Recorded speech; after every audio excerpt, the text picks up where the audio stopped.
তুমি শান্ত হও নীলাদ্রি।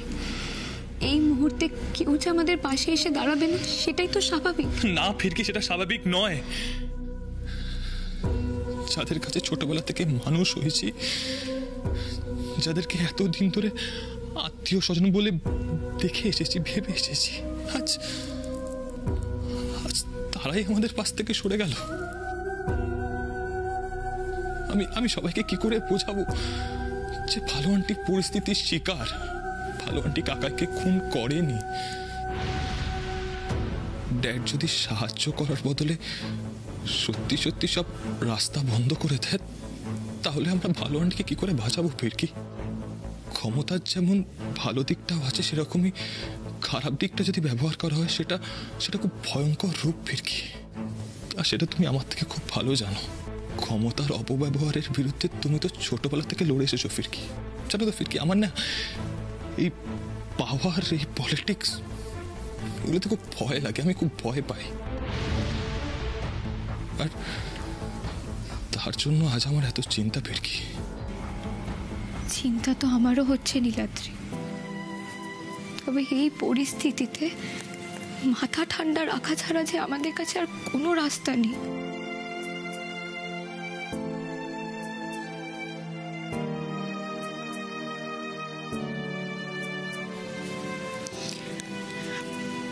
এই লড়াইয়ে তোমাদের সাথে কাঁধে কাঁধ মিলিয়ে আমি হয়তো লড়াই করতে পারছি না, কিন্তু ফিরকি আমি তোমাদের পাশে আছি। প্রয়োজন হলে ডেকো, আমি আমার সাধ্য মতো চেষ্টা করব। মধুজা, তুমি যে এই কথাটা বলেছ, এটাই আমার কাছে অনেক বড় ব্যাপার।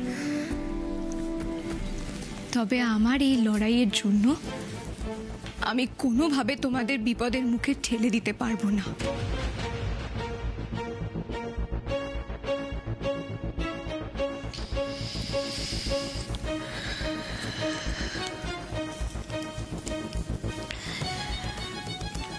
আমি জানি তোদের সামনে খুব কঠিন একটা সময়।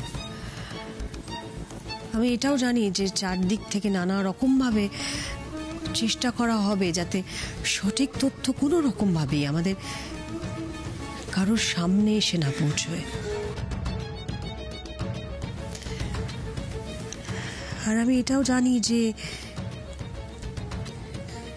এগুলো বেশিরভাগ ক্ষেত্রেই করবে তোদের খুব কাছের মানুষজন। তুই হাল ছাড়িস না মা,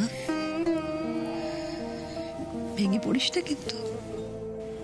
না মিষ্টিমা, আমি ভেঙে পড়লে কি করে চলবে বলো তো? আমি ভেঙে পড়লে আমার মাকে খেয়ে দেখবে। সেদিনের পর থেকে একবারের জন্য আমি আমার মাকে দেখতে যেতে পারিনি মিষ্টিমা। বিশ্বাস করো, মনের ভেতরটা না ভেঙে যাচ্ছে আমার। প্রতিটা মুহূর্তে মনে হচ্ছে আমি মাকে একবারের জন্য দেখতে চাই, কিন্তু এই পরিস্থিতিতে আমি কাকিমণি আর ঠাম্মির ইমোশনটাকে রেসপেক্ট করি। আর ঠিক সেই কারণেই আমি মায়ের সাথে দেখা পর্যন্ত করতে চাইনি।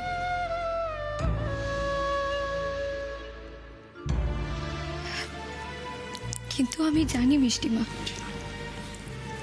আমার মা তার ফিরকির পথে বসে রয়েছে, মনে মনে তার ফিরকির উপরে ভরসা করে। মায়ের চোখের জল যে আমাকেই বোঝাতে হবে মিষ্টিমা।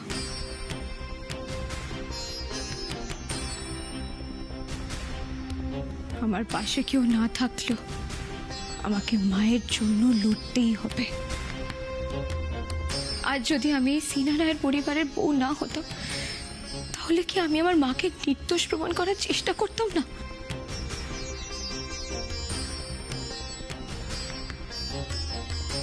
নিশ্চয়ই করতিস, সেটাই তো করতে হবে।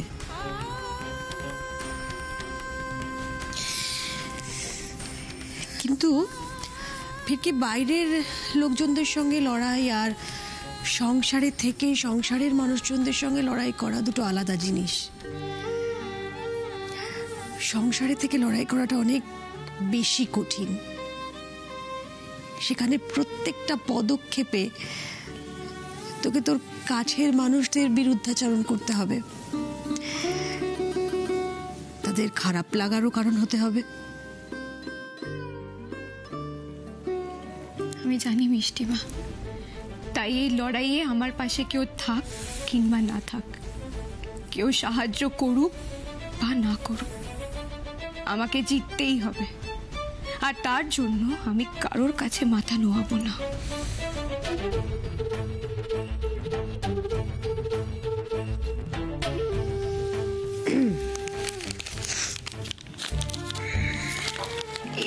এটা কি মিষ্টিমা?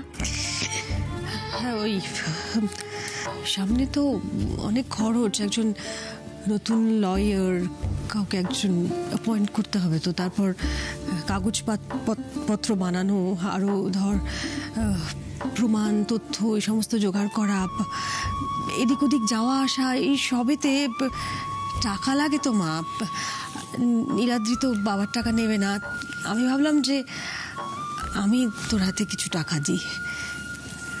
না মিষ্টিমা, এটা আমি কিছুতেই নিতে পারবো না। না। আরে কেন নিতে পারবি না? আমি দিচ্ছি তো। আমাকে ক্ষমা করো মিষ্টিমা, তবে আজ এটা আমি কিছুতেই নিতে পারবো না। মিষ্টিমা, আমি তো সারা জীবন ধরে তোমাদের সাথে রয়েছি, কিন্তু যতদিন না আমি আমার মাকে এই পরিবারের সামনে, কাকিমণির সামনে নির্দোষ প্রমাণ করতে না পারছি, ততদিন আমি আমার মায়ের জন্য এই পরিবারের থেকে কোনো রকম সাহায্য নিতে পারবো না।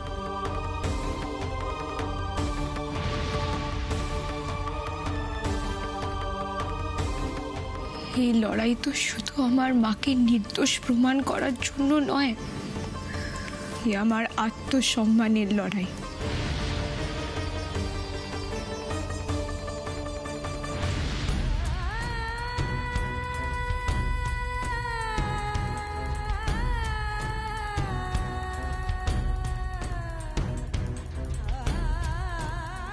মিষ্টিমা, তুমি শুধু তোমার মেয়েকে আশীর্বাদ করো, যেন সেই লড়াইয়ে সত্যের পথে জয়ী হতে পারে।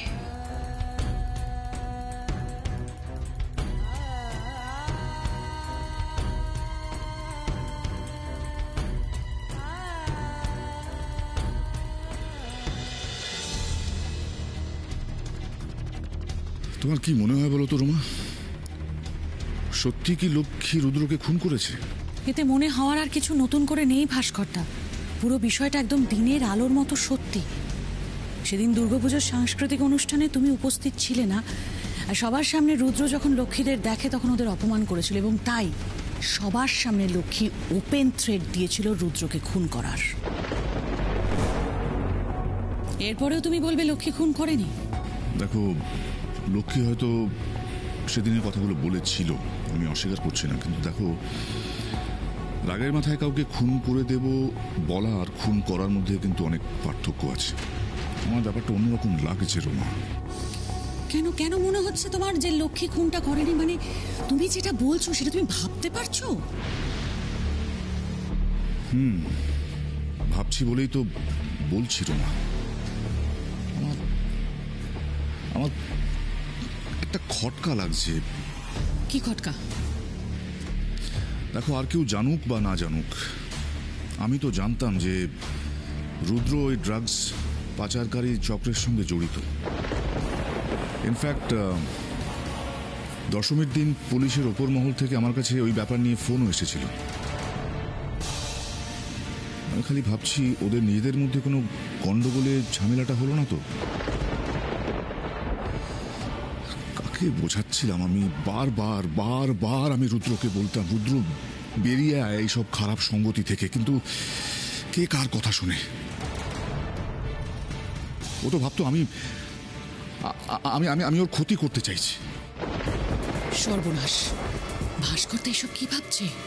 এখন বাই চান্স যদি ভাস্করদার মাথা অন্যদিকে ঘুরে যায়, তাহলে তো খুব মুশকিল। না না না, দেখো রোমা, বাই এনি চান্স কি তোমার লক্ষ্মীর প্রতি মায়া হচ্ছে?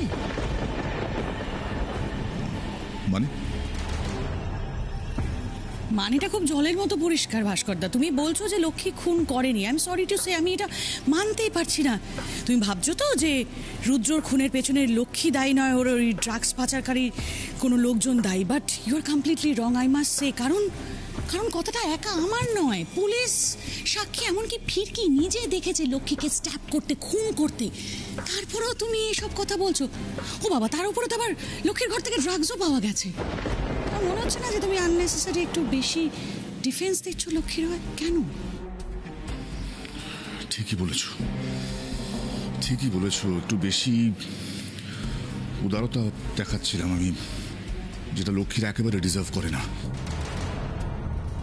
আমি আমার এতদিনের এত কষ্টের অর্জন করা সমস্ত ক্ষমতা, সমস্ত অর্থ লাগিয়ে দেব, লক্ষ্মীকে চরম শাস্তিটা পেতেই হবে। এই তো পথে এসো।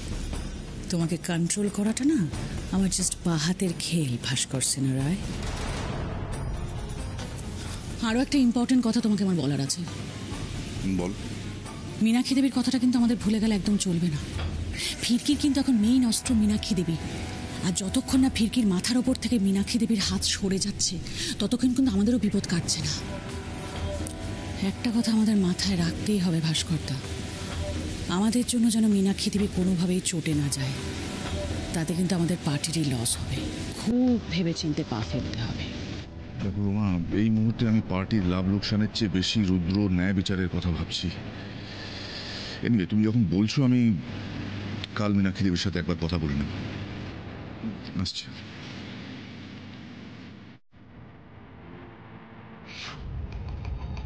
আর কালকের পর যাতে এই কেস নিয়ে আর বেশি খাটতে না হয়, আমি সেটা দেখে নেব। এমনিতেই লক্ষ্মীর মনোবল আমি ভেঙে দিয়েছি। আর এবার শুধু কাল কোর্টে লক্ষ্মীর তরফ থেকে যাতে কেউ না পৌঁছতে পারে তার বন্দোবস্ত করব, ব্যাস।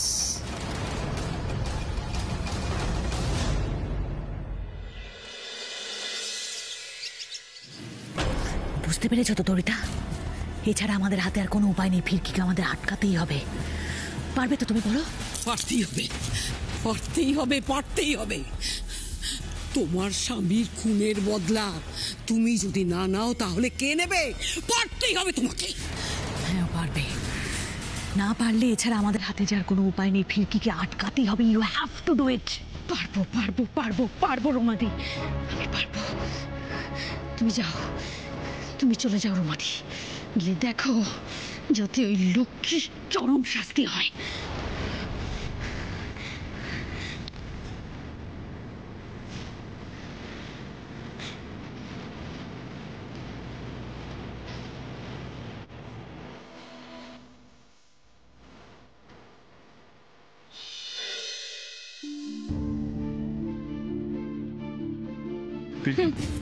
ফাইলটা নাও। হে বাবা, এদিক ওদিক ভাবতে গিয়ে একদম ভুলে গেছি। আচ্ছা তুমি দাঁড়াও, আমি এক্ষুনি। কি হলো গো? হ্যাঁ, আরে এই ছোট বৌমা, এক্ষুনি তো কথা বলছিলে। দেখো দেখিনি। আরে কি কষ্ট হচ্ছে আমার। তুমি এক্ষুনি কথা বলছিলে আমার সঙ্গে। কি হয়েছে? কি রে বাবা, এক্ষুনি কথা বলছো কেন? কি হয়েছে? আরে সরিতা, কি শ্বাস ভালো করে একটু মুখ খুলে নিঃশ্বাস নে, একটু ভালো করে নিঃশ্বাস নে। ও মাগো, আমার ছোট বউটার সঙ্গে আমার ছোট বৌমারও বোধহয় কিছু হয়ে গেল। ওকে হাসপাতালে নিয়ে যাওয়ার ব্যবস্থা করো। মা, আপনি একটু থামবেন। অলক্ষণের কথাগুলো প্লিজ একটু বলা বন্ধ করুন। আর কি লক্ষণ আর অলক্ষণে রইল গো, বাকিটা কি রইল? আচ্ছা শোনো না, আমি ডক্টর আঙ্কেলকে ফোন করি। হ্যাঁ, একটু তাড়াতাড়ি কর। ঠিক আছে, একটু ফ্যানের স্পিডটা বাড়িয়ে দাও, একটু জল নিয়ে এসো। একটু বড় করে নিঃশ্বাস নেওয়ার চেষ্টা করো না। ডক্টর আঙ্কেল তো নেই এখানে, বাইরে গেছে, কিছুক্ষণ পরে ফিরবে। সর্বনাশ হয়ে গেল, এবার কি হবে? আমি বলছি, এই দাঁড়াও, সবাইকে শান্ত হও। আমার মনে হয় এক্ষুনি ওকে নার্সিং হোমে নিয়ে যাওয়া দরকার। আর ওয়েট করা ঠিক হবে না। পার্টি, এই তো আমরা আছি। আমি যাবো। না, আপনারা যাবেন। আয়, ভালো করে ধর আমায়। ভালো করে ধর। আয়। আয় পারবি আয়। মৌজা ধর না। আমাকে দাও। কাকিমণি এসো এসো এসো। ও পিঙ্কি শোনো, তুমি কিন্তু লেট করো না, ঠিক সময়ের মধ্যে কিন্তু কোর্টে পৌঁছে যাও, ঠিক আছে? মিরাজি, তোমাকে আমাকে নিয়ে চিন্তা করতে হবে না, তুমি সাবধানে আর যাও। মনে করে ফাইলটা নিও, ওকে? আসছি আমি। মা মা আমি গাড়িটা বের করছি। হ্যাঁ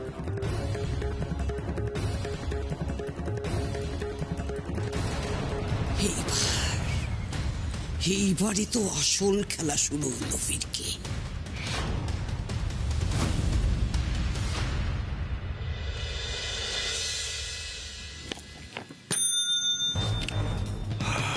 ইয়েস স্যার। লক্ষ্মীকে বের করো, কোর্টে নিয়ে যেতে হবে তো। Okay sir.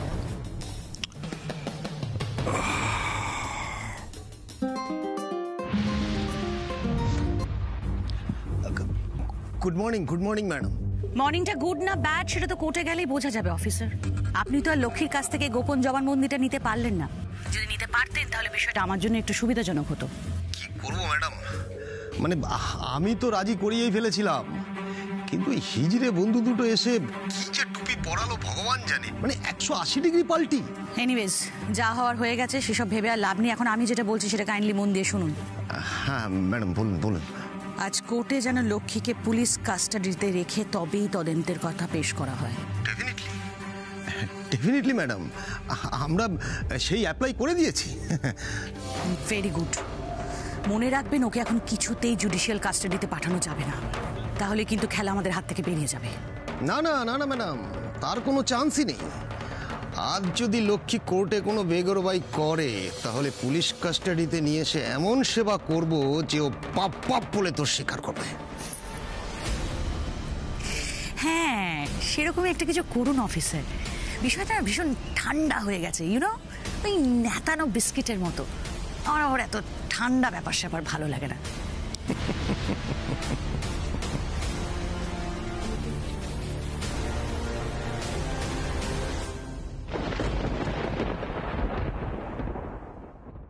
যা বলছি শোনো, পুলিশের কাছে সমস্ত দোষ স্বীকার করে নাও। আমি তোমায় অ্যাসিওর করছি, কোর্টে তোমার জন্য আমি বেস্ট অফ লয়ার অ্যাপয়েন্ট করব, যাতে তুমি বেকসুর খালাস হতে পারো। হে ভগবান, আমি কি ঠিক করছি? কোনটা করা উচিত হবে আর কোনটা হবে না আমি যে কিছুই বুঝতে পারছি না। এই চলো, কোর্টে যেতে হবে, চলো। যাও যাও, জজ সাহেবের রায় শুনে এসো। দুগ্গা দুগ্গা।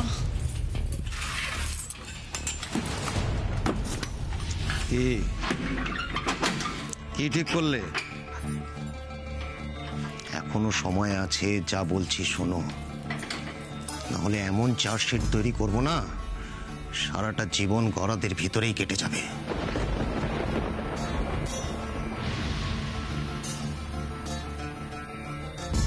খুব জেদ, তাই না? আচ্ছা, এই জেদ কিভাবে ভাঙতে হয় আমারও জানা আছে। এই, ওকে ঘাড় ধাক্কা দিয়ে গাড়িতে তোলো। Yes sir. এই চলো চলো চলো এদিকে।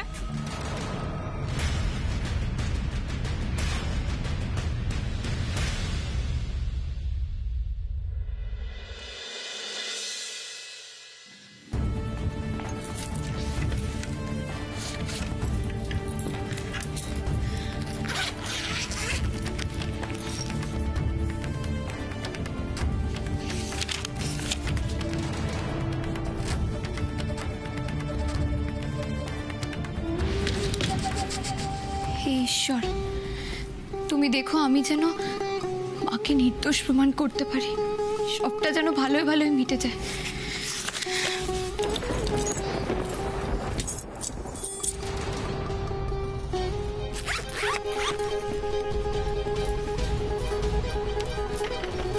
এ কি, দরজাটা বন্ধ হয়ে গেল কি করে? কেউ আছো? কেউ আছো বাইরে? প্লিজ দরজাটা খুলে দাও না। দেখো না, দরজাটা মানে বাইরে থেকে কেউ বন্ধ করে দিয়েছে। প্লিজ খোলো না।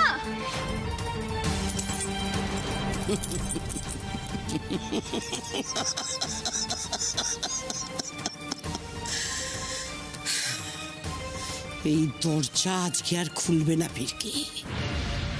আমিও দেখব তুমি কি করে তোমার মাকে বাঁচাতে কোর্টে যাও। খোলো না দরজাটা। ঠাম্মি, ললিতা মাসি, কেউ আছো তোমরা? প্লিজ প্লিজ দরজাটা খোলো, আমার দেরি হয়ে যাচ্ছে তো। ঠাম্মি, দরজাটা তো আর এমনি এমনি বন্ধ হয়ে যেতে পারে না।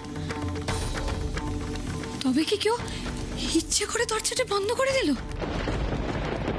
এবার আমি কোর্টে পৌঁছাবো কি করে?